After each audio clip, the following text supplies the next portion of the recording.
Our boy asks the horde of goblins if they are ready, as they charge at him with their weapons all at once. Our boy takes them one by one with his mace that is floating freely in air, and after he defeats tons of them, one of the goblins shoots an arrow at him from out of his line of sight, but our boy manages to deal with it with his club. Our boy, whose name is Ban Yu-won, is angry at them for shooting arrows without any warning after charging at him, while relying on sheer numbers, and tells them that if they think he came to the dungeon relying solely on this level of power, then they are mistaken.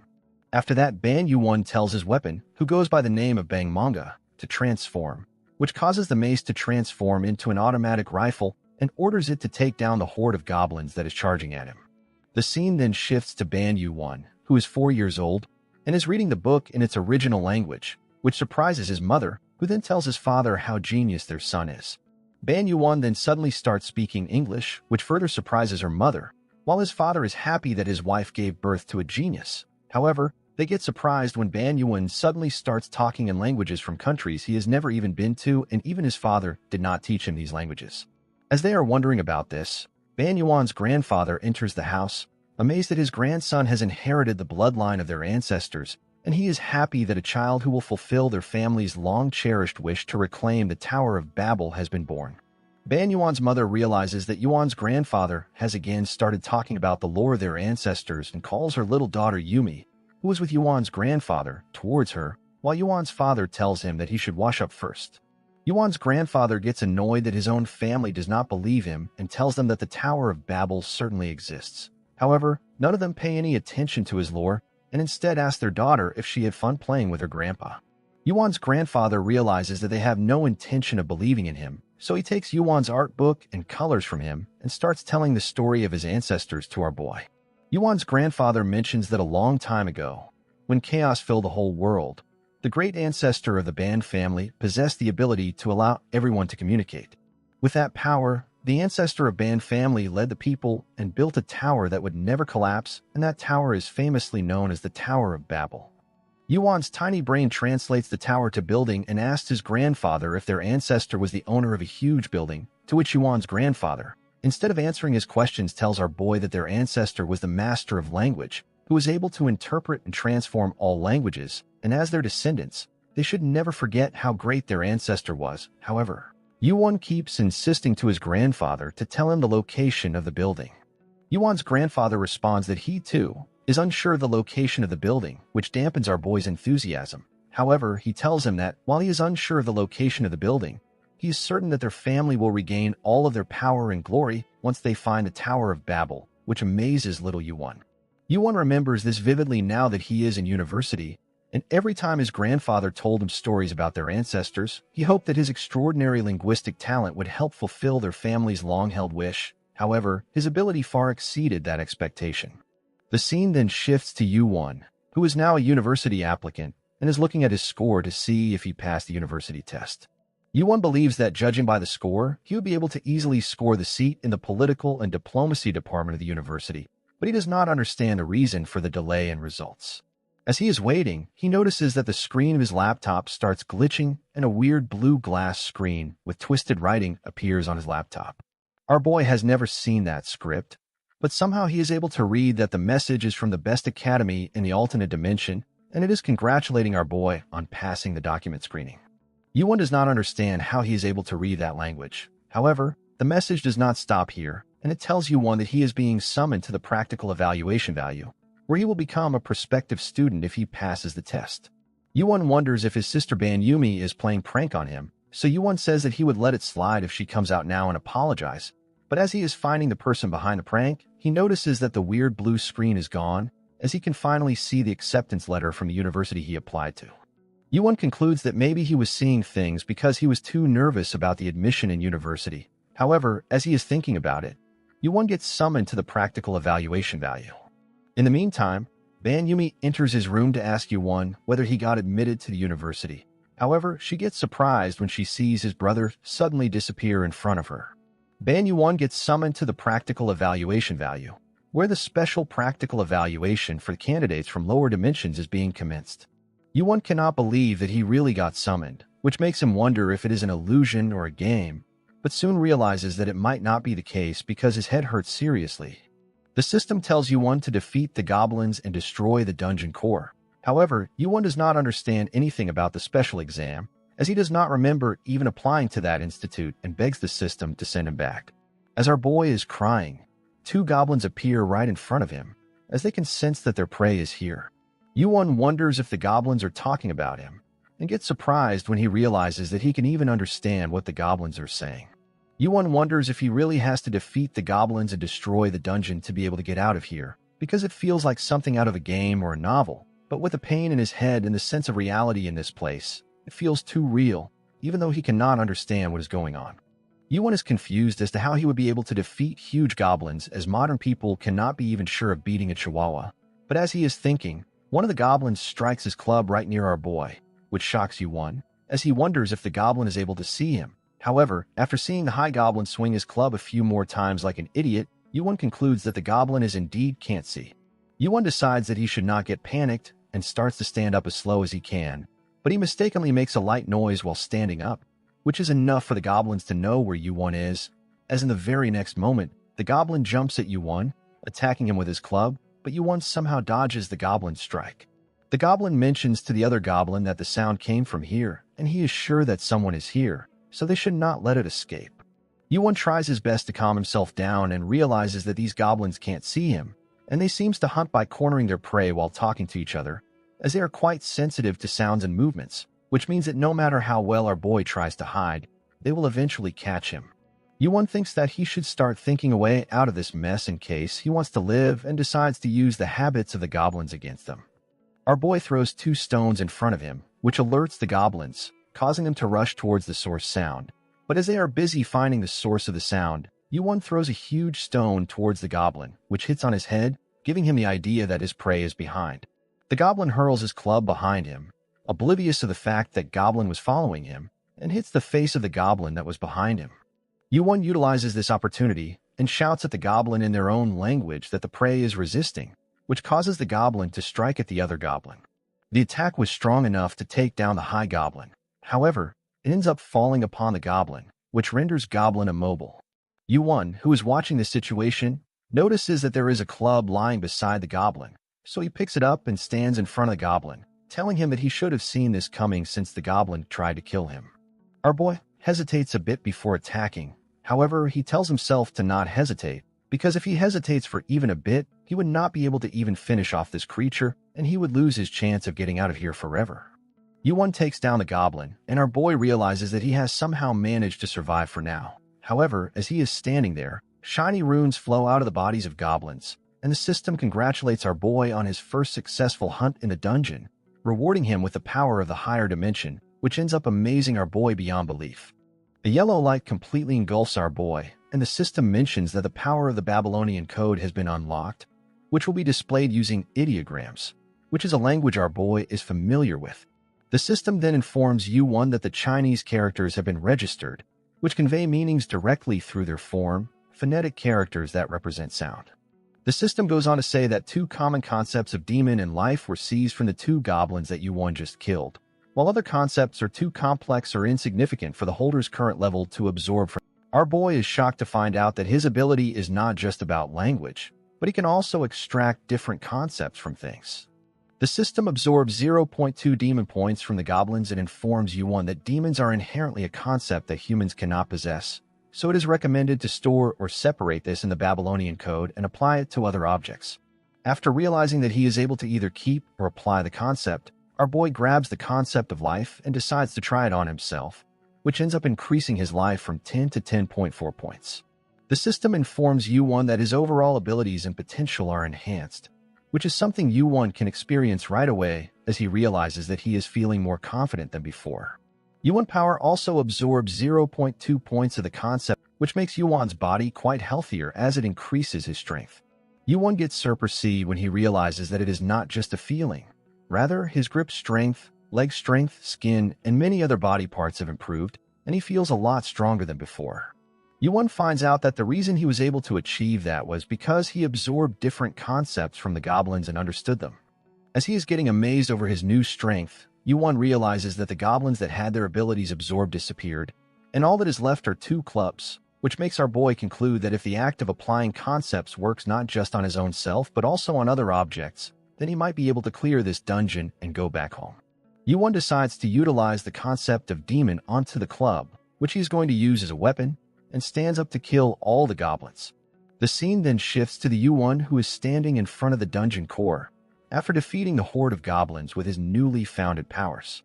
Yu-won finally manages to destroy the dungeon core, after which the system congratulates him for passing the practical test of the lower dimension special examination, which makes our boy wonder if he is finally allowed to go home. But he was not sent to his home. Rather, the system transferred our boy to the dormitory. Yu-won was transferred to Union Academy, which was located in a world Yu-won had never seen before. The system once again congratulates Yu-won on passing the practical exam and becoming a provisional student, after which the system tells Yu-won to wear the assigned uniform neatly and attend the interview. Yu-won gets shocked after he hears the mention of interview, but he cries at his fate when the system tells him to wear the proud uniform of Union Academy, as he wants to enjoy his freshman days. Yu-won, who unwillingly wears the Union Academy uniform, complains that the idea of an interview right after being put in a near-death situation is ridiculous, so our boy decides to give the person in charge of this entire practice exam a piece of his mind when he meets him. Yu-won walks out of his room while wearing his uniform, intending to rant at the person in charge for what he did to him, and at the very least, decides to demand compensation for his transportation. But as Yu-won enters the room where interviews are being held, he is greeted by a beautiful woman, who, despite having green skin like that of an alien, is very charming. The beautiful woman introduces herself as Yamina, and tells Yu-won that she is the professor of magic combat at Union Academy. Yu-won forgets everything he wanted to rant about to the person in charge, and becomes timid in front of Yamina's beauty. Professor Yamina congratulates our boy on passing the practical exam and informs Yu-won that his test process caught the full attention of all of the faculty, as he is the first student in 500 years to create a new artifact during the evaluation process, which is something that even the professor finds very amazing and mentions that it is an exceptional case as it is even beyond the special examination. Yu-won does not care whether he is special or not, as he was brought here without knowing anything and almost died. Yu-won wonders if their way of thinking is different because they are from different worlds and decides to leave this strange school right after the interview ends. However, he changes his mind when he gazes at the tower from the window. Yu-won asks Professor Yamina about the name of the pillar, which surprises Yamina, because it is supposed to be a common knowledge, but soon remembers that the people from the lower dimensional worlds do not know anything about Union Academy or the pillar.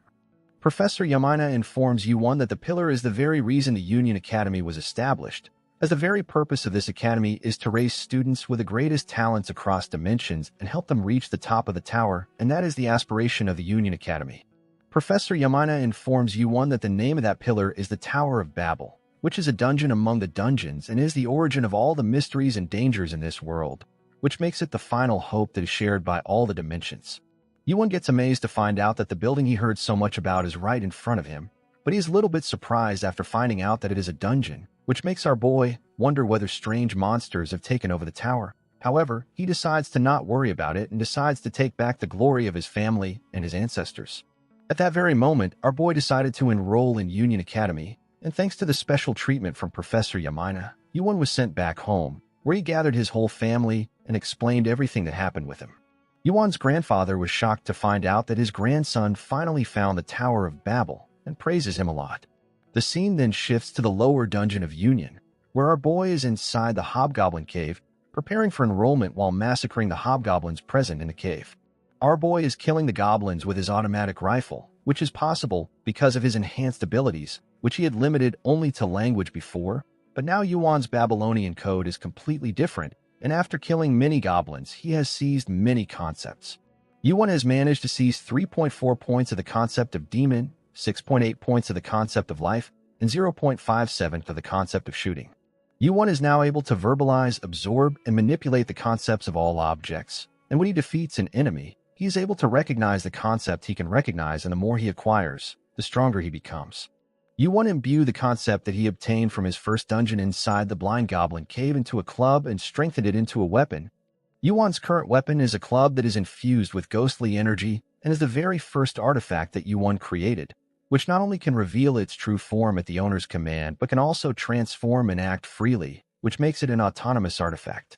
Yu-won is very fond of his weapon, which he made by chance, and because of it, he was also able to get good evaluation results. After defeating all the dungeons, Yuan decides to sort out the spoils by doing a code check. But as he is sorting out the spoils, he realizes that there is a soul concept, which is something he has never seen before even after gaining lots of concepts. As he is wondering, Yuan's weapon starts acting weirdly, which makes Yuan realize that he probably wants this concept.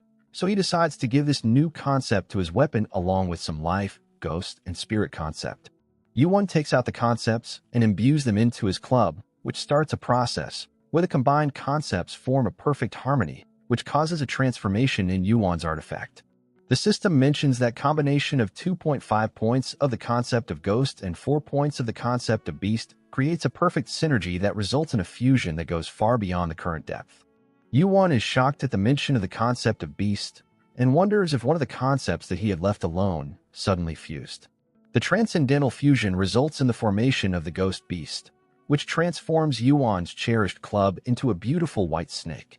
Yuan realizes that the combinations of the characters for Ghost and Beast form the Ghost Beast, which is something he thinks is straight out of fantasy. Yuan wonders if he can touch the snake, so he moves his hand closer to the white snake, but hesitates for a moment when he sees no reaction from the snake. However, a few moments later the snake starts acting friendly with our boy, which makes our boy conclude that the white snake has the same personality it had when it was a club, and wonders if it can still transform itself into a magic gun or shield. Yuan finds his newly transformed weapon quite cute and decides to name it Eve. Yuan then decides to head back after checking the growth stats, and based on what he has experienced so far, the life in his growth stats is a concept that is quite similar to level in a game, while flesh, on the other hand, seems to represent physical stats. However, Yuan does not understand the reason for his high soul stat. Yuan decides to skip what he does not understand and takes a look at all-seeing eyes and all-hearing ears, which he believes are related to his language skills. Yuan then decides to check the stats of Eve and asks if she believes that she is capable of surprising other people now, to which Eve shakes her head, but Yuan does not mind it because, to him, what matters is the growth rate. After successfully destroying the dungeon core, Yuan decides to return to Union Academy to attend his entrance ceremony, where the academy is decorated flashily for the entrance ceremony.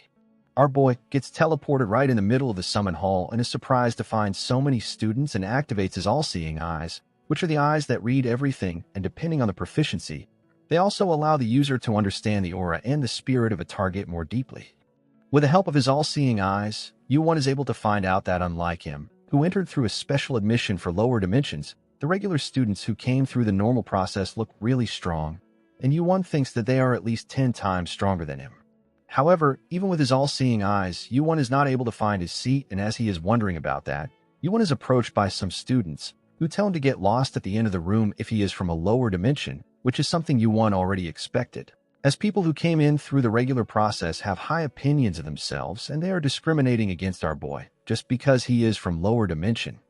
Yuan realizes that even in this prestigious academy, the people who have power and strength look down on those beneath them, which makes our boy wonder if this kind of thing is the same wherever people live. As Yuan is lost in his thoughts, a yellow-haired student, who is sitting at the end of the conference room, shouts at Ban Yuan, telling him that the special admission students are to be seated here. Yuan walks towards his seat and realizes that they are quite far from the rest of the seats, which make it feel like an exile. But as he is wondering about the seating position, Yuan looks at the stats of the special admission students and realizes that all of them have abnormally high stats, to the point that they easily mop the floor with the regular students. The yellow-haired student realizes that Yuan is lost in his own thoughts, so he brings him back to reality, on which Yuan greets a slight and mentions that these special seats are quite amazing. However, a slight does not find anything special with these chairs. Asalite is the handsome roommate of Yuan, whom he met at the dorm before the entrance ceremony, and their first meeting was a bit unusual, as a slight pointed his sword at our boy as soon as our boy entered the room and only lowered his sword when Yuan told him that he is a freshman in the Union Academy and a slight is his roommate, after which a slight apologized for his actions, telling Yuan his nerves were a bit sharp since he just finished a practical exam. Yuan's first impression of a slight were of a prince from a fairy tale, which had quite a bit of temper, but considering how a slight apologized first, Yuan thought that he would not be a bad guy.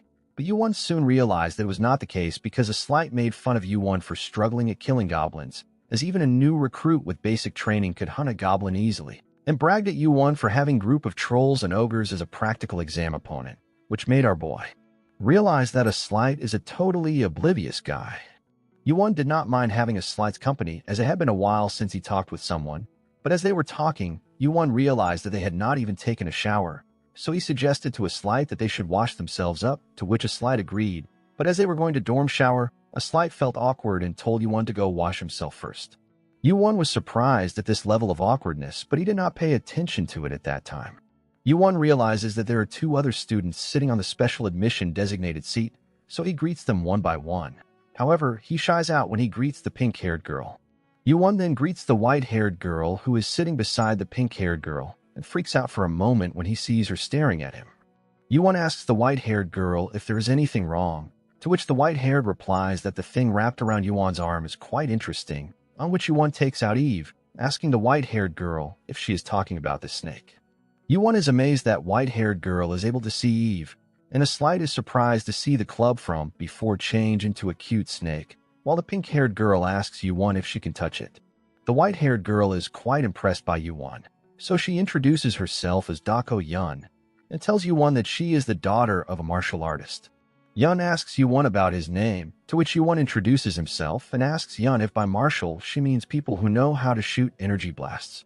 Everyone lets out a giggle after hearing such a bizarre explanation of martial arts, and Yun tells our boy that his understanding is not entirely wrong, on which our boy adds that since they have got fantasy, there is no reason martial arts would not exist.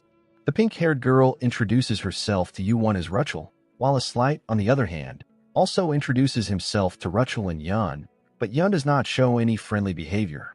Yuan then realizes that the ceremony is about to start and notices that Professor Yamina is also present at the ceremony. A slight asks Yuan if he also had a consultation with Professor Yamina, to which Yuan nods, asking a slight if he was also interviewed by Professor Yamina. As they are talking, the ceiling of the auditorium suddenly opens up, and everyone hears a voice, which induces a huge pressure and fear upon every student present at the ceremony.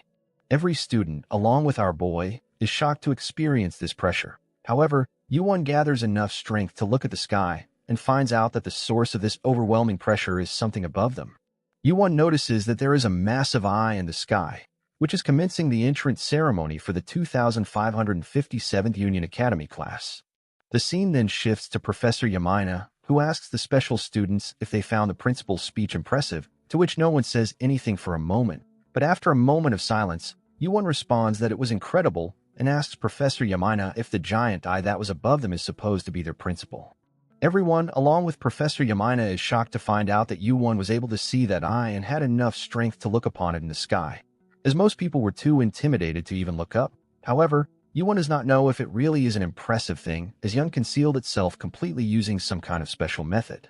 To make sure he does not get any attention, Yuan changes his narrative, telling everyone that it felt like a giant eye was watching them. However, Professor Yamina does not pay any attention to that, telling Yuan that the being he saw was indeed the principal of this academy, and they would probably not see him again unless they achieve something special or cause an incident. But Professor Yamina feels that Yuan might end up getting a private meeting with the principal. However, Yuan believes that instead of a blessing, it looks more like a curse. Professor Yamina tells Yuan that it is not like that, as the achievements of the students are also her achievements as their professor, and tells everyone to work hard. A slight gets surprised after hearing this and asks Professor Yamina if she is going to be in charge of them, to which Professor Yamina nods, and formally introduces herself to the special students, informing them that she has been assigned as the homeroom professor for Class 11, which is the class for special admissions, telling them to work hard for the next 5 years. A slight asks the reason for Professor Yamina's being assigned as their homeroom teacher, because usually the lower-tier special admissions students are assigned to associate professors, to which Professor Yamina responds that it is true. However, the students of this year are so special that she was given the responsibility. Professor Yamina finds these 4 students really special and thinks that it is quite strange that only they were selected. After that, Professor Yamina advises them to be very careful of the hostility and the jealousy of the regular students, which ends up alerting our boy, as he realizes that the jealousy and hostility being mentioned by Professor Yamina is not just academic competition, but rather it refers to physical confrontations and fights between the regular students and special students, as matters outside of the internal competition protected by the school rules are things even professors are not able to interfere with. Yuan thinks that if one wants to grow by fighting with other students, then they will have to be strong enough to ignore the hostility and jealousy. Professor Yamina also advises the four of them to stick with each other, as four of them are very rare special admission students, and further adds that four of them are also party members that will climb the tower together until graduation. After explaining important things to them, Professor Yamina believes that this much of a heavy talk would be enough for now and informs them that the Academy has prepared a small gift for all of them. Professor Yamina snaps her finger and vanishes from the room, telling the special students that she will explain further rules and details after they have received this artifact in front of them. All of them have received a pendant which will act as their student ID, through which they can identify themselves and access all the facilities on the campus. Moreover, with the help of this pendant, they can even teleport anywhere within the Union realm. The teleport spell is Professor Yamina is beautiful, and as a slight says that they are teleported out in the Academy grounds, and then they return to Academy after Rachel chants the teleport spell. The special students find it quite weird, but a slight mentions that they have to take good care of this pendant whether they like it or not because they will need this pendant to keep this student ID with them if they want to enter the tower. As they are discussing this, Rachel mentions that she does not understand the reason Yuan was left behind alone. Yun responds to Rachel that it might be even the principal noticed something special about Yuan, that is why he called Professor Yamina despite knowing that they were about to have a tea party with Professor Yamina, because out of all the students, Yuan was the only one who was able to look directly at the principal. The scene then shifts to the principal room where Yuan is sitting in front of a puppet of principal and is scared to the point that he is trembling. Yuan does not understand the reason he is having a private meeting with the principal on the very first day, even though he did not cause any trouble. Yuan is keeping his head on the ground because of how scared he is of the principal. However, principal assures him that it is fine to look directly at him as his true form is not here. Yuan slowly looks at the puppet that is right in front of him and asks the puppet if he should address him as principal or chancellor, to which the puppet responds that Yuan can address him as master. The master then tells Yuan that he normally does not interfere with the growth of students, which means that if they are weak, he leaves them weak, and if they are strong, then he leaves them strong. Moreover, he also does not care if they die in a tower or survive to seize power and glory, as he only has one goal, which is to witness with his very own eyes the one who reaches the end of the tower, making everything other than the tower meaningless to him. The master informs Yuan that the reason he has called him is for that very purpose. Yuan is amazed at the ambition of the master and thinks that from the time of his ancestors up until Yuan, the Ban family has been determined to reclaim the tower along with all the power and glory it offers, and the very reason Yuan is ready to risk his life is to reclaim the tower, but he wants to know what does tower means to the chancellor and other hundreds and thousands of students. Yuan wants to know the reason everyone comes all the way to this dimension to climb the tower, so he asks the master about the reality of the tower, to which the master responds that the tower is the path to the divine, and it is a sort of trial that leads to the divine. Yuan wonders if by divine the principle means what different tribes of the Amazon believe, and thinks that it is far more complicated than he thought it would be. The master then continues from before, telling Yuan that even though he does not interfere with the hardships of the students, he is willing to make an exception this time exclusively for Yuan, solely because he sees a huge potential in Yuan, which he has not seen in anyone before him. So he uses his authority to make some arrangements to help Yuan climb the tower. The master's magic reacts with tape pendant Yuan was wearing, after which the master informs Yuan that he has expanded his exploration privileges outside the academy, which means that Yuan can now travel to any dungeon, and with this, he hopes that Yuan will make sure to hone his skills before climbing the tower.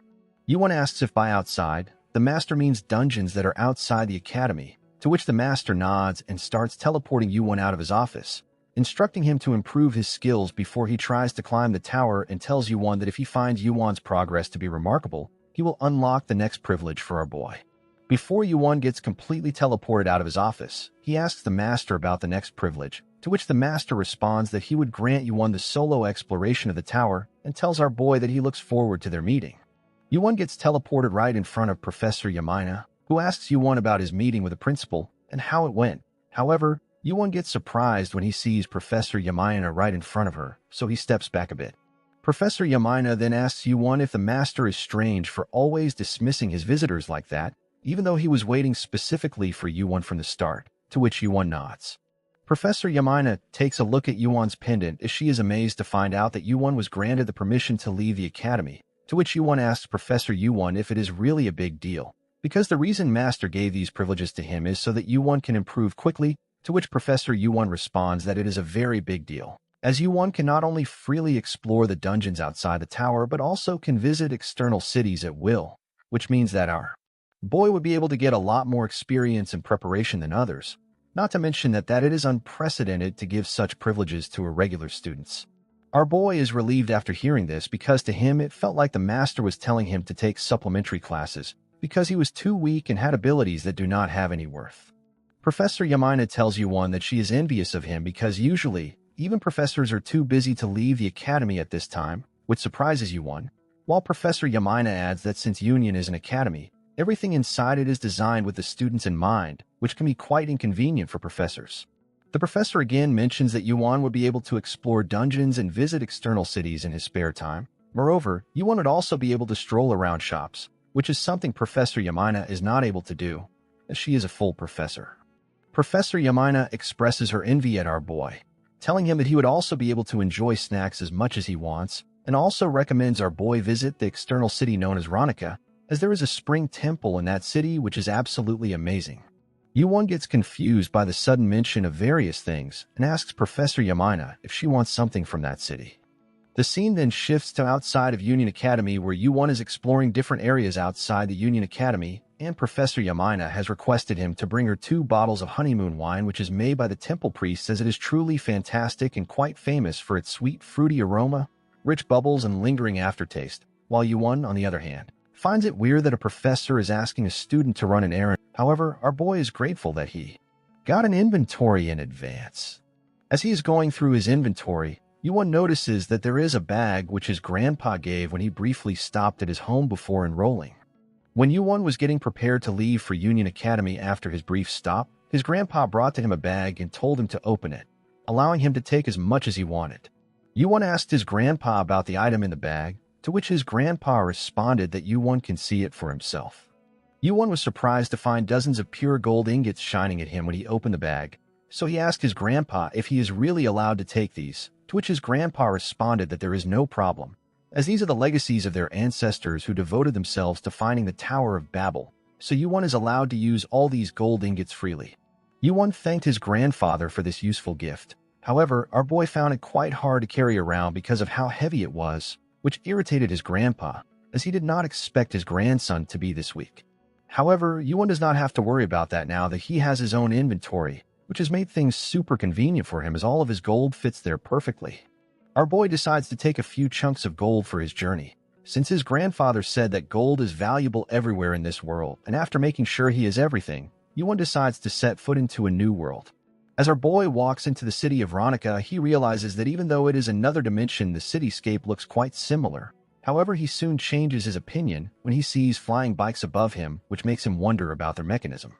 As our boy is being amazed at the flying bikes, 2 guards approach him, asking our boy about his identity as they have not seen him in these parts. But before our boy is able to say anything, they find out from Yuan's uniform that he is the student of Union Academy, so they greet him, telling Yuan that they are the guards responsible for the western boundary of the Academy City Ronica. Yuan also introduces himself, informing the guards that he is a first-year student at Union Academy, on which the guards ask Yuan if he has received permission from the Chancellor for roaming in the city.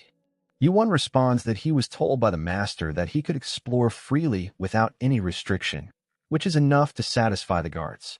The guards praise the master of Union Academy, telling Yuan that it is because of the hard work of the master and the academy staff that their city remains peaceful today, and they are endlessly graceful for their grace. Listening to such praise of the master and the academy makes Yuan realize that Union Academy has such a huge influence. After realizing that Yuan is a first-year student, the guards offer their assistance to Yuan as he would not know about the city and how it works, telling Yuan that it is a part of their job as guards, so if Yuan is curious about anything, then he should ask without hesitation. Yuan is relieved to learn that guards are willing to cooperate with him, so he points his finger up in the sky toward one of the flying bikes, telling the guards that he would like to purchase one of the flying bikes and inquires about its price. The scene then shifts to Yuan, who is driving one of the flying bikes swiftly as he soars the skies of the Ronica city with his weapon Eve, and he finds it overwhelmingly awesome. Yuan asks the guards about the price of these flying bikes, to which they responded that these flying bikes are quite expensive, as the basic model of these bikes costs 250,000 ronia.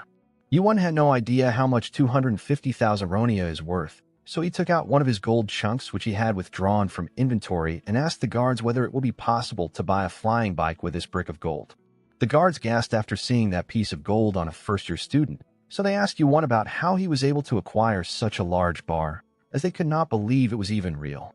Yuan told them that it was gifted to him by his grandpa. The guards told Yuan that a single gold bar is worth 750,000 ronia, which is such a massive amount, so Yuan thinks that he should thank his grandpa for giving it to him so recklessly, as Yuan originally did not want to take it with him because it was heavy. As he is flying through the air, his weapon Eve suddenly shows herself, and our boy asks her opinion regarding this new flying bike which has been infused with Yo and Gue that has turned it into a living artifact with a will just like Eve. Ban Yuan informs Eve that the name of the flying bike is Lilith and wishes for both of them to get along. In such a short amount of time, Yuan managed to get the liquor for Professor Yamina, along with creating Eve's little sibling, and the only thing left to do is to head back to Union Academy on his new ride. The scene then shifts to cafeteria, where Yuan's had a hangover from drinking with Professor Yamina last night, so a Slight offers him a glass of water, telling Yuan that he is quite disappointed in him, as a Slight cannot believe that after the meeting, Yuan went out without a word and came back with a hangover. Yuan apologizes to a Slight, telling him that Professor Yamina insisted on drinking with her until the sunset, and their faces both turn red, not to mention that it was Yuan's first time drinking wine, while Rachel, on the other hand, not paying attention to the conversation that is going on, thinks that Yuan smells like flour. A Slight mentions that if Yuan had told me that he was with Professor Yamina earlier, then a Slight would not have waited or worried for him. Yuan notices that Yuan is wearing a badge on his uniform, so she asks Yuan if that badge is the sign of the representative role which he got in return for drinking with Professor, to which Yuan responds that if one thinks of being something like class president, then it would be true. A Slight remarks that because Professor Yamina is in charge of them, they have no choice but to accept Yuan as their representative. However, Yuan responds that instead of Yuan, she is more deserving of representing the special class because she is the strongest here, which Yuan believes Yuan would agree with. However, a Slight believes that it is a strange way to put it since they are supposed to be equal comrades, but they need to clear something up regarding what Yuan just said about being the strongest here, and mentions that the attitude of acting like one is the best is not good for their future tower climbing. Moreover, a Slight adds that he also does not agree with Yuan being the strongest. Yuan scoffs at a Slight's comments and mentions that it is ironic for the same person who asked the Professor Yamina yesterday about climbing the Tower of Babel alone to be talking about equal comrades, as there is not equality in that. Yuan and Rachel both remember that a Slight said something like that, so they both give him a stare, as if he is the culprit. However, a Slight assures them that it was just out of curiosity, and it is not that he does not want to party with them. Yuan, who was watching this whole drama, expected that there would be some animosity starting from the morning class, so to deal with it, he was going to suggest making a plan out in advance, but before our boy was able to say anything, the group already got a rough start. Our boy does not want to be class president either, but after watching this drama, our boy kinda get why Professor Yamina chose him out of the four of us, as a Slight is remarkably clueless, but his pride is ridiculously strong, while Yuan, on the other hand, is self-centered and strong individual, but is bound to make enemies. And Rachel does not have the personality to lead or nurture others, as he is surprisingly passive. All of this makes our boy sigh in pain, as he has to deal with the special admissions students, and tells everyone to calm down and instead hear him out. Yuan mentions that a class president does not need to be the strongest and actually should not be the strongest, which makes Yuan curious about the reason, so she asks Yuan for the reason behind it, to which Yuan responds that if the class president is the strongest person, then they will make all of the decisions on their own. Yuan mentions that a class president, whose sole purpose is to unite the whole class, cannot make all of the decisions on their own. Yuan's response renders everyone silent. However, Yuan adds that the class president needs to be in the middle, someone who can offer fair and good solutions for everyone, so following that, the class president should be the most easygoing person like Yuan himself. Yuan has suspicions about Yuan being the easygoing person. However, she decides to go along with his reasoning for now, since the professor who is in charge of the class has the authority to appoint the class president and starts to walk out. But before she goes, Yuan mentions that the only person she wanted to lead the most is Yuan, which sends shivers down Yuan's spine. Yuan further adds that even if there is something that she finds unnecessary, then she will have to accept that unnecessary as well if she wants to get what she desires. Yuan's comment shocks both a Slight and Rachel, while a Slight on the other hand is quite irritated by it, but Yuan tells him to calm down. Yu-won lays down his head on the table after dealing with the drama at the very first, which makes him feel like he is on a battlefield instead of a school. Yu-won thinks that the issue of pride will take time to resolve, so he decides to take things slow. But as he is wondering about how can he work efficiently as a class representative, Rachel makes puppy eyes in front of Yu-won, asking him if the cute snake from before is gone now, as she really wanted to touch it once more. Rachel's bizarre request makes Yu-won feel like he is standing in a place that is full of landmines. However, this also did not stop here, as Ban Yuan's first lesson as the class president of Class 11, which was filled with unique individuals, started off with lots of difficulties, as the other students wants to take down the special students. The reason for this fiery environment is because of the announcement from the professor, who thinks that they should start today's lesson with a light sparring session. The regular students are fired up to crush the special students and are fighting one another over who is going to fight them. Some of them even go as far as to directly call the special students to come to the fighting arena, while others are irritated to see Professor Yamina's brooch on Yu-won's uniform. A Slight is amazed to find out that the Union Academy divides the classes based on abilities of the student, and he also notices that Special Class 1 seems to hate them, only because they are special admission. However, Yu-won believes that it is because he is wearing something provocative that has started this. One of the students is angered to see Yu-won, whom he considers a weakling, wear a brooch from Professor Yamina, who is known as the goddess of flowers. But what angers him more is the fact that Yu-won had the nerve to wear it in front of him, as this is something he will never acknowledge. So he shouts loudly at Professor, which silences the rest of Class 1, to allow him to test Yu-won's skill himself. The professor accepts his proposal and tells Yu-won to step up, as he would be sparring with Erecto, the student who is furious at him. The scene shifts to Professor Yamina, who is observing the special admission students in their recent class. She is surprised to discover that her students are having a joint session with Special Class 1 on their very first day. What surprises her even more is that the first period is focused on comprehensive practical combat, a highly advanced subject unsuitable for beginners. She finds it implausible that a student from the lower dimension special admissions group could spar with upper dimension students. Professor Yamina suspects that someone deliberately designed the curriculum this way, and while she doesn't know who is responsible, she senses malice behind the setup. During the session, the professor leading the joint class calls Yu-won to the arena, announcing that he will be sparring with Erecto. Yu-won politely declines, apologizing and explaining that he doesn't believe he can gain anything from the match due to his lack of combat skills. The professor, unimpressed, deducts 3 points from Yu-won's credit score and insists that he step into the arena, dismissing his excuse. Yu-won, perplexed by the professor's behavior, begins to suspect that the professor's intention might be to humiliate him in front of everyone. Yu-won calmly tells the professor that his statement is not an excuse but a fact. He explains that he wasn't accepted as a special admission student for his combat abilities, but rather for the unique skill set he possesses. Offering a solution, Yu-won suggests that if the professor is truly curious about his capabilities, it would make more sense to assess him in a way that aligns with his strengths, rather than forcing him into a sparring match.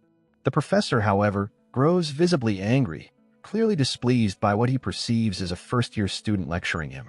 Yu-won, unfazed, counters that learning is necessary for everyone, whether they are a student or a professor. He even reminds the professor that he is merely an assistant professor, subtly challenging his authority. This infuriates the professor further, prompting him to deduct 5 additional points from Yu-won's credit score. Realizing that the professor has no intention of listening to reason, Yu-won changes tactics. He suggests postponing the sparring match by a week, explaining that with just a week of preparation, he would be better equipped to participate. The students of Special Class 1, however, find Yu-won's suggestion laughable, unable to believe that a mere week of preparation could make any difference, because there is no way Yu-won could possibly stand up to them after only a week, given that his abilities appear to be at rock bottom. The professor, visibly displeased with how Yu-won seems to be ignoring his authority and setting the schedule on his own terms, grudgingly accepts the suggestion. Meanwhile, Yu-won pointedly reminds the professor that he wouldn't be able to enforce anything since he isn't even a full professor. The professor grows increasingly irritated by Yu-won's remarks, but chooses to hold his tongue. Announcing the decision, the professor declares that there will be an official sparring match between Erecto and Yu-won next Tuesday. He emphasizes that the match will be entirely public and broadcast live throughout Union Academy. This revelation makes Yu-won realize that the professor's intent goes beyond simple humiliation. He is deliberately turning the match into a spectacle. The professor warns Yu-won that if he fails to display his abilities after asking for preparation time, the consequences will not be favorable. Yu-won, however, responds with a cold and measured yes, which only serves to further aggravate the professor.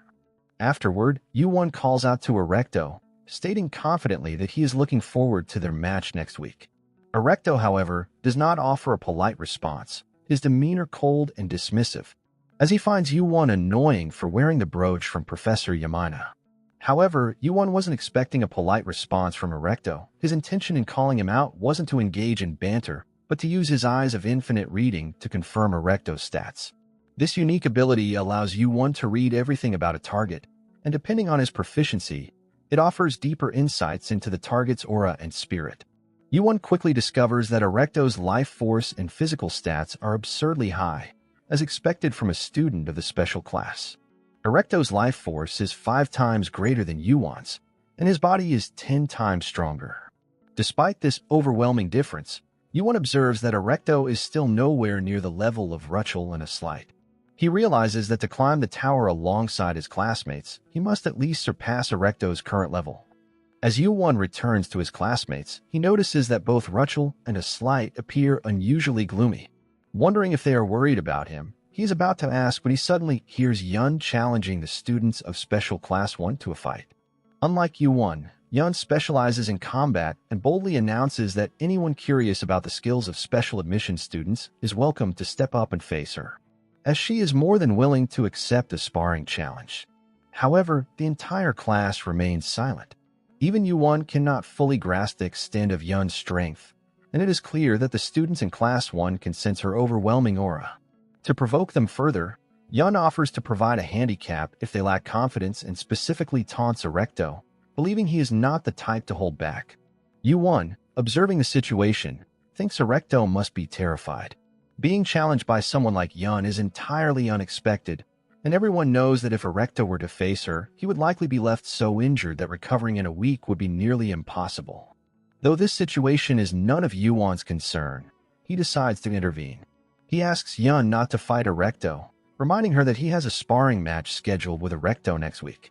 Yu-won adds that if Yun truly wants to fight him, she should wait for her turn. Yun, slightly taken aback, asks if Yu-won is sure about this. Yu-won firmly responds that he needs to prove his worth with his own abilities and sincerely thanks her for checking on him. This unexpected display of confidence surprises Yun. She had assumed Yu-won relied solely on tricks, but his resolute stance challenges her perception of him. Yun decides to let Yu-won handle things his own way and, instead of focusing on Erecto, redirects her challenge to the rest of Special Class 1. However, even after waiting for a considerable time, no one steps forward to face her. Disappointed, Yun remarks on the cowardice of Special Class 1, pointing out that moments ago, they were all loudly boasting, but now faced with a genuine threat, they are practically groveling on the ground. Letting out a frustrated sigh, she begins to walk out of the fighting arena, her actions clearly irritating many of the students in Special Class 1. As she exits, a blonde-haired student finally speaks up. The student sneers at Yun, looking down on her with disdain. He comments that it's always the weak and foolish who band together in packs, growling and pretending to protect their little groups, a sight he finds both pathetic and amusing. Yu-won finds the blonde-haired student strikingly different from the rest of the special class. Even among this elite group, the student seems to be operating on an entirely different level. A slide explains to Yu-won that the student is Ortema, the ruler of the Kedius dimension. However, Yu-won has no knowledge of either Kedius or Ortema, which surprises a slide. A slide elaborates that outside of the Union, there are 10 dimensions with the highest hierarchies, and Ortema belongs to a ruling family that governs one of them. This revelation means Ortema hails from one of the top 10 most powerful families across all dimensions. Ortema descends the stairs with an air of authority, eventually stepping into the arena and signaling the professor to record the fight. The professor retrieves a recording device, catching Rachel's attention. Curious, she asks about the device in the professor's hand. A slight speculates that the recording might be intended for a public video, possibly to share the events of the fight on the intranet. However, a slight admits he has no idea what sharing or intranet actually means. Recognizing the concept, Yu-won realizes it parallels something from his own world. He explains to a Slight that an intranet is a network established by companies or educational institutions for the purpose of exchanging information. A Slight is curious about how Yuan, who comes from a lower dimension that didn't even know about the Union, has knowledge of concepts like the intranet and sharing. He asks our boy about it, to which Yuan explains that things in his dimension were beginning to develop in that direction. With that, Yuan proceeds to locate the school intranet. While exploring, Rachel points out a live channel to Yuan that features videos of their classes. Intrigued, Yuan clicks on it, only to discover that the fight between Yun and Ortima is being broadcast live. This realization makes Yuan suspect that their professor is attempting to publicly embarrass them. However, Yuan doubts the situation will unfold as the professor expects. The scene shifts to Yun and Ortima, who are preparing to fight. Yun, after dismissively calling Ortima a novice, gives him the chance to make the first move. This infuriates Ortima, who decides to put an end to what he perceives as Yun's arrogance. Ortima straightens his arm and commands Yun to kneel as he unleashes his attack. The ability exerts massive pressure across the entire class, surprising Yuan. Unlike the power he controls, Ortima's ability feels like water flowing from a high place to a low one, or like the sensation of being unable to breathe without air. Yuan realizes that the very law of nature, along with everything in this space, is compelling him to kneel before Ortima, as though it is the most natural thing in the world. He remarks that Ortima's power feels like a distortion of natural law, a revelation that surprises a Slight. Yuan was able to deduce the principle behind Ortima's ability after experiencing it only once. As the class struggles under the pressure of Ortima's power, Rachel suddenly begins acting strangely. Her attention is fixated on Yun, who is slowly starting to unleash her own power. With seemingly minimal effort, Yun uses her ability to effortlessly neutralize Ortima's attack, leaving Yuan astonished. He marvels at how Yun was able to completely extinguish her opponent's energy merely by raising her own. Ortima, amazed by Yun's display of power, grudgingly acknowledges her strength. However, Yun dismisses his abilities, comparing them to his two horns and calling them equally ridiculous. She goes on to express her disappointment, saying that if this is all Ortima is capable of, he has nothing to offer. Enraged, Ortima declares that he has far more power to show, and begins to unleash his next ability. But before he can complete the move, Yun closes the distance and lands a powerful kick to Ortima's stomach, interrupting him mid-action. Yun tells Ortima there is no way she will let him repeat the same attack twice, especially since it's an obvious move that grows stronger as the opponent gets closer.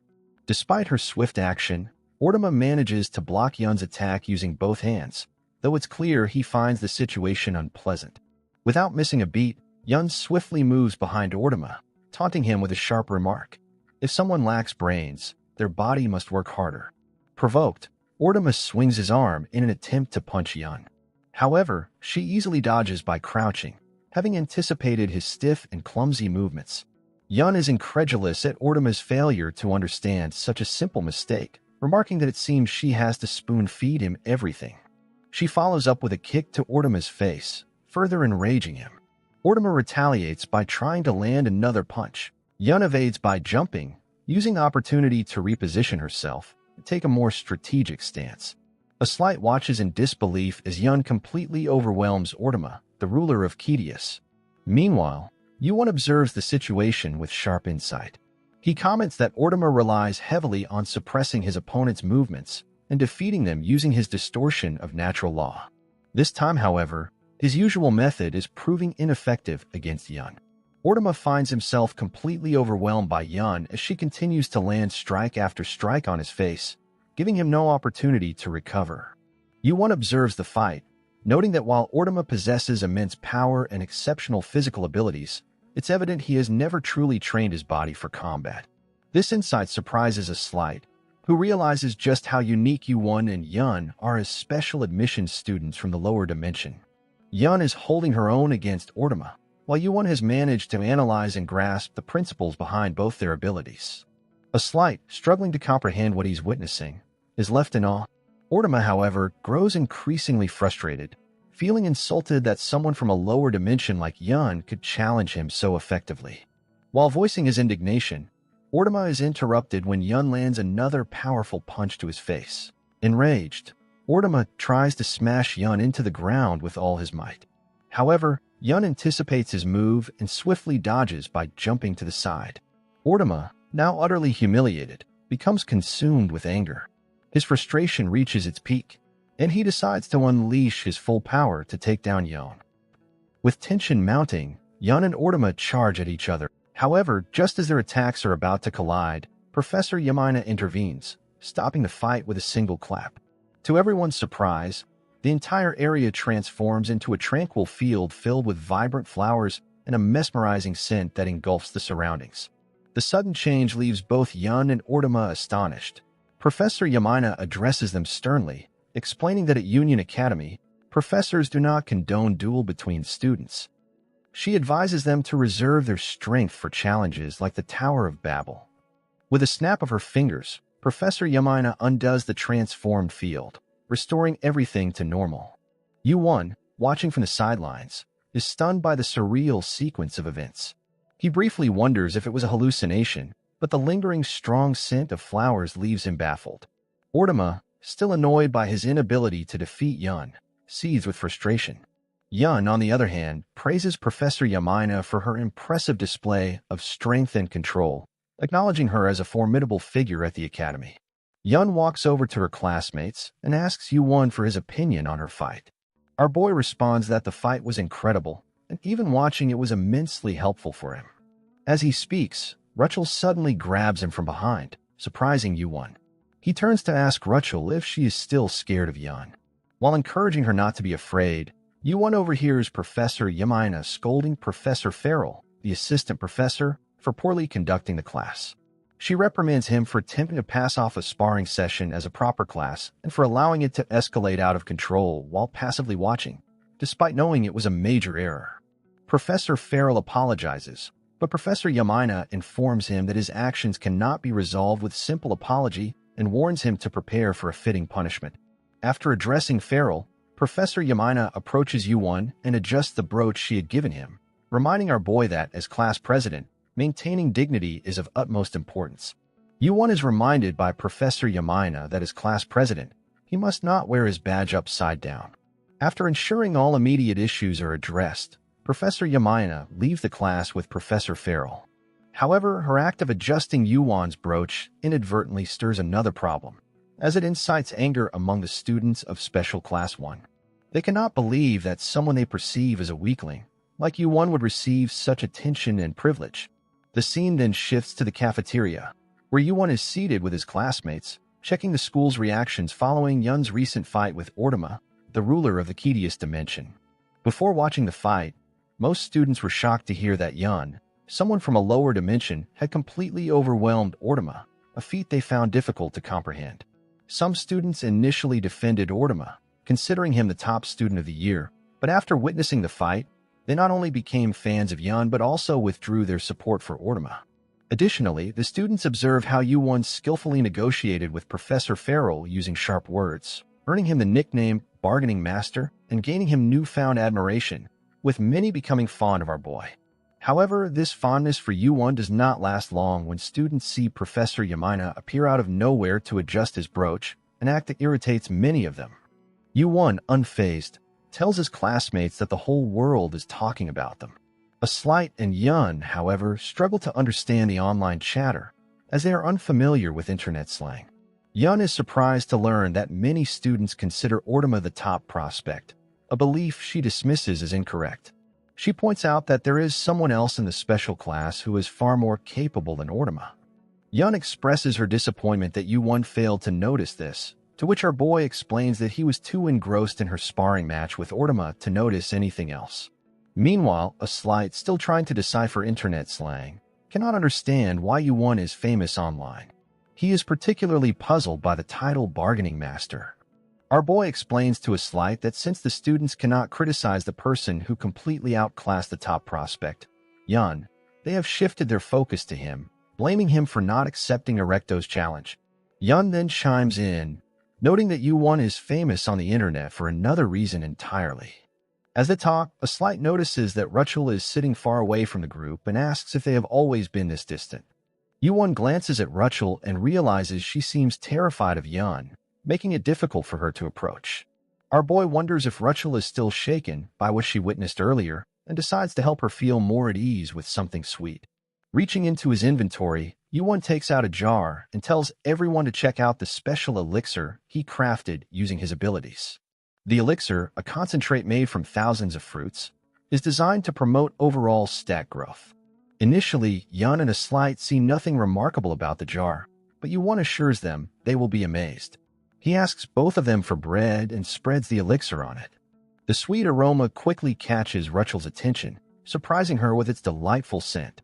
When Yun and Aslight taste the elixir, they are astonished. Aslight finds it indescribably good, while Yun, who has sampled countless sweets from the Central Plains, declares its taste to be on an entirely different level.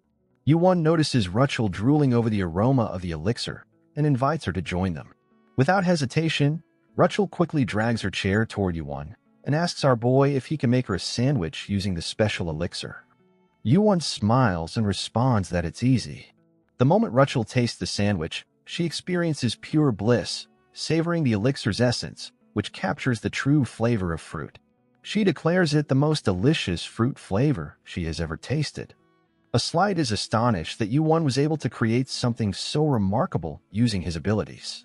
Yun, equally impressed, asks our boy if she can have more of the elixir. Yuan assures her she can have as much as she likes. Yun remarks that the elixir feels incredibly precious, but Yuan reassures her that it isn't expensive and that, as a team, they should share good things. He suggests she see it as a return favor for the kindness she showed him earlier. However, Yun feels that isn't enough, so she resolves to personally teach Yuan a martial art in return for the elixir he shared with her. The scene shifts to the training room, where Yun and Yuan teleport so Yun can teach our boy a martial art as a return favor for the elixir. Yun remarks that this place is suitable, as it allows her to move freely and gives her a strange sense of calm. Yuan quickly realizes that this training room reflects the psychological environment of its user, something he finds fitting for a union class. Our boy asks Yun what she plans to teach him, joking that it had better be something good since he left his meal unfinished to come here. Yun, seemingly ignoring his comment, grabs a wooden sword from the equipment rack and begins swinging it with precision. She warns Yuan not to move carelessly and deliberates on what technique she should teach him. Yun then takes a proper stance and thrusts the wooden sword toward Yuan, stopping just short of hitting him. She ensures she doesn't injure him before his upcoming fight. The thrust is executed so flawlessly, with neither hesitation nor doubt, that it is hard to believe such a piercing strike was performed by a human. In that brief moment, Yuan experiences a revelation and discovers a new concept, insight. Yuan struggles to understand why he grasped the concept of piercing, even though he is learning swordsmanship. Noticing that Yuan seems lost in thought, Yun tells him to focus and pay attention. She explains that a thrust does not exist in just one form. Yun informs our boy that a thrust can be executed with a sword, elbow, leg, or even an ankle, and what she is currently demonstrating is the most basic and fundamental meaning of a thrust. She further elaborates that a thrust is defined not only by the number of times it is performed, but also by the angle and, most importantly, the force or aura behind it. Yun mentions that while there are countless variations of thrusts, the ones she has shown Yuan are the ultimate basics. Yuan is amazed by Yun's clear and insightful explanation. He realizes that her mastery of a single concept to its utmost depth feels far more profound than combining several concepts together. To our boy, this refinement epitomizes the essence of thrust, as demonstrated by Yun. When Yun asks him to try it himself, Yuan agrees, warning her to bear with him since it will likely be a clumsy imitation. Yun remarks that if Yuan were able to perfectly replicate her thrust on the first try, it would render the years she spent mastering it meaningless. However, before she can finish her thought, Yuan flawlessly executes a thrust, leaving Yun shocked. It is nearly impossible to grasp the concept so quickly after seeing it just once. Despite his success, Yuan feels that he still hasn't fully replicated it. He attributes this to his prior habit of focusing too much on mixing concepts, as our boy believed he could only strengthen them by combining or adding elements. Now, Yuan realizes he was mistaken. True strength lies in refining what he already possesses. He continues to ponder why he received the character for penetration when there are many other characters related to thrusting. as a deadly move that must pierce its target without fail. Exhausted from practicing, Yuan finally hears Yun telling him to stop. She advises him not to push himself too hard from the very beginning, encouraging him to take it slow for better results. Yun advises Yuan to remember what she showed him earlier and suggests he try it again later in a larger space or against an opponent he can truly fight. As Yuan sits there exhausted, he suddenly receives a flurry of system messages, startling him. He discovers that his stats have increased significantly, merely from practicing sword swings. The system reveals that Yuan has understood and internalized the concept of martial arts, allowing him to incorporate swordsmanship as a subconcept of it. Additionally, our boy has grasped and internalized the concept of penetration, and he has also successfully observed and understood the concept of movement. This progress has raised the depth of his eyes of infinite reading to 110. What shocks Yuan the most, however, is that his newly acquired concept of perception has already reached 16, and his swordsmanship, a stat that hadn't improved much no matter how many goblins he defeated, has now jumped to 20. Yuan begins to wonder if it's even possible for his combat abilities to double so dramatically overall. As he processes this extraordinary growth, Yun comments that she hadn't expected to lose out like this. She admits she didn't foresee Yuan mastering the essence of the technique, a concept free from the confines of any specific weapon. Yun gives Yuan an envious stare, while our boy explains that he simply followed her movements without realizing it. Yun replies that if merely showing something made it easy to understand and imitate, then no one would struggle to master anything. Our boy counters by saying that the reason he executed it so well might be because of Yun's excellent teaching. He adds that when he watched her movements for the first time, he could sense the profound depth behind them. It made Yuan wonder if a person could truly train to such a level, and this thought captivated him so deeply that he lost track of time for a moment. Hearing this, Yun becomes slightly embarrassed. Although they haven't known each other for long, Yuan says such things with ease. Perplexed by her reaction, Yuan brushes it off and praises Yun's teaching, suggesting that she can leave the elixir to him from now on. However, Yun dismisses the idea, saying it doesn't compensate for what she taught him today. Confused, Yuan asks Yun how he can properly return her favor. Yun responds that Yuan doesn't need to worry about repaying her, as she plans to make up for today's loss over time. She warns our boy to be prepared.